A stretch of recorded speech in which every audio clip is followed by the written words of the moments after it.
ജനങ്ങൾ തുടർച്ചയായി വന്യമൃഗങ്ങളാൽ ആക്രമിക്കപ്പെടുകയും ചെയ്യുന്ന സാഹചര്യം നിലമ്പൂരിലുണ്ട്. ഈ സാഹചര്യത്തെ മറികടക്കാൻ വേണ്ടി ഒരു തരത്തിലുള്ള നടപടികളും സംസ്ഥാന സർക്കാർ കഴിഞ്ഞ 8-9 വർഷക്കാലമായി ഇവിടെ സ്വീകരിച്ചിട്ടില്ല. ഒരുപാട് മനുഷ്യരുടെ ജീവൻ ഈ കഴിഞ്ഞ വർഷങ്ങളിൽ നിലമ്പൂരിൽ നഷ്ടപ്പെട്ടു. ഒരുപാട് പാവപ്പെട്ടവരുടെ ജീവൻ നഷ്ടപ്പെട്ടു.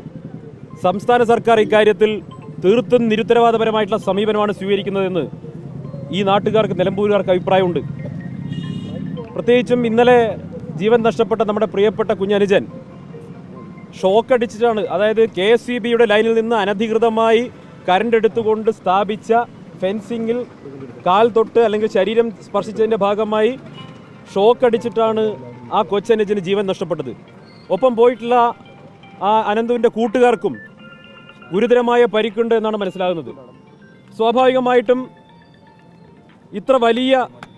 ഇത്ര വലിയ ഒരു ദുരന്തം ഈ നാട്ടിൽ നടന്നപ്പോൾ നമ്മളൊക്കെ പ്രതീക്ഷിച്ചത് ഉത്തരവാദിത്തപ്പെട്ട മന്ത്രിമാർ, ജനപ്രതിനിധികളൊക്കെ അവധാനതയോടുകൂടിയുള്ളൊരു സമീപനം സ്വീകരിക്കുമെന്നാണ്.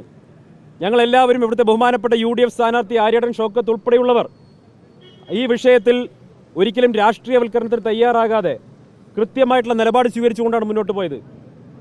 ഇനി ഇത്തരത്തിലുള്ള ദുരന്തങ്ങൾ ഇവിടെ ആവർത്തിച്ചുകൂടാ എന്ന മനുഷ്യത്വപരമായ നിലപാട് ഉയർത്തിപ്പിടിച്ചുകൊണ്ടാണ് UDFന്റെ സ്ഥാനാർത്ഥി അടക്കമുള്ള UDF നേതാക്കൾ മുന്നോട്ട് പോയത്.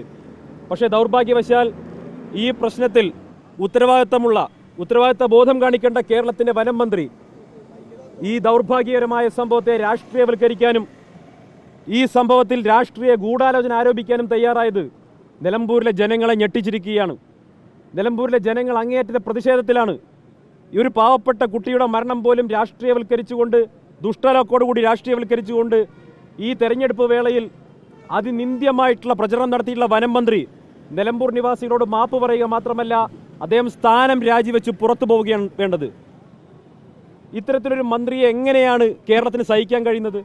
കേരളത്തിലെ ജനങ്ങൾ ഈ വന്യമൃഗങ്ങളുടെ ആക്രമണത്താൽ കഷ്ടപ്പെടുന്ന സമയത്ത് ഗാനമേളയ്ക്ക് പോവുകയും പാട്ടുപാടുകയും ചെയ്യുന്ന മന്ത്രി, വളരെ നിസ്സാരമായിട്ട് ഈ കാര്യങ്ങളെ നോക്കിക്കാണുന്ന ഒരു വനം മന്ത്രി, ഈ വനം മന്ത്രിയുടെ ഭാഗത്തുനിന്നായ നിരുത്തരവാദപരമായിട്ടുള്ള പ്രസ്താവനയ്ക്കെതിരെ നിലമ്പൂരിലെ മുഴുവൻ ജനങ്ങളും ഒറ്റക്കെട്ടായി പ്രതിഷേധിക്കുമെന്നുള്ള കാര്യത്തിൽ ഒരു തർക്കവും വേണ്ട. ഈ തരത്തിലാണ് മുന്നോട്ട് പോകാൻ സംസ്ഥാന സർക്കാരും പ്രത്യേകിച്ച് വനം മന്ത്രിയും തയ്യാറാവുന്നതെങ്കിൽ വനം മന്ത്രിയെയും സംസ്ഥാന സർക്കാരിൻ്റെ ഉത്തരവാദിത്തപ്പെട്ട ആളുകളെയും നിലമ്പൂരിൻ്റെ മണ്ണിൽ തെരുവിൽ തടയാൻ UDF-ന്റെ പ്രവർത്തകർ ഉണ്ടാകുമെന്ന മുന്നറിയിപ്പാണ് ഈ പ്രതിഷേധ സമരം കൊടുക്കുന്നത്.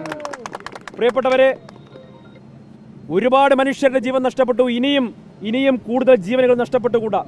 ഇപ്പോൾ 15 വയസ്സുള്ള ചെറുപ്പക്കാരനാണ് ജീവൻ നഷ്ടപ്പെട്ടുള്ളത്. ഇനിയും എത്ര പേരുടെ ജീവൻ നഷ്ടപ്പെടുന്നത് വരെ ഈ സംസ്ഥാന സർക്കാർ കണ്ണടച്ചുകൊണ്ടിരിക്കും? ഇനിയും എത്ര മനുഷ്യരുടെ ജീവൻ നഷ്ടപ്പെടുന്നത് വരെ ഈ സർക്കാർ മൗനം പാലിച്ചുകൊണ്ടിരിക്കും? റോമാ നഗരം കത്തിയേരുമ്പോൾ നീറോ ചക്രവർത്തി വീണ വായിച്ചു എന്ന് കേട്ടിട്ടുണ്ട്. പക്ഷേ ഈ റോമാ നഗരം കത്തിയേരിയുമ്പോൾ, നിലമ്പൂര് കത്തിയേരിയുമ്പോൾ മകൾ വീണയെ താലോലിച്ചുകൊണ്ടിരിക്കുകയാണ് കേരളത്തിലെ മുഖ്യമന്ത്രി എന്ന് പറയേണ്ടി വരും. വളരെ ദൗർഭാഗ്യകരമായിട്ടുള്ള, അഭിനവ നീറോ ആയിട്ടുള്ള പിണറായി വിജയൻ്റെ ഈ ദൗർഭാഗ്യകരമായിട്ടുള്ള നിലപാടിനെതിരെ നിലമ്പൂരിലെ ജനത അതിശക്തമായി പ്രതിഷേധിക്കും. ഇതിനെ രാഷ്ട്രീയവൽക്കരിച്ച, അതിനിന്ദ്യമായ രീതിയിൽ രാഷ്ട്രീയവൽക്കരിച്ച കേരളത്തിൻ്റെ വനം മന്ത്രി മാപ്പ് പറഞ്ഞ് രാജിവെക്കും വരെ ഈ പോരാട്ടവുമായി UDF പ്രവർത്തകരും UDYF-ന്റെ പ്രവർത്തകരും മുന്നോട്ട് പോകുമെന്ന് മാത്രം പറഞ്ഞുകൊണ്ട് ഈ പ്രതിഷേധ സമരത്തിന് അഭിവാദ്യങ്ങൾ അർപ്പിക്കുന്നു.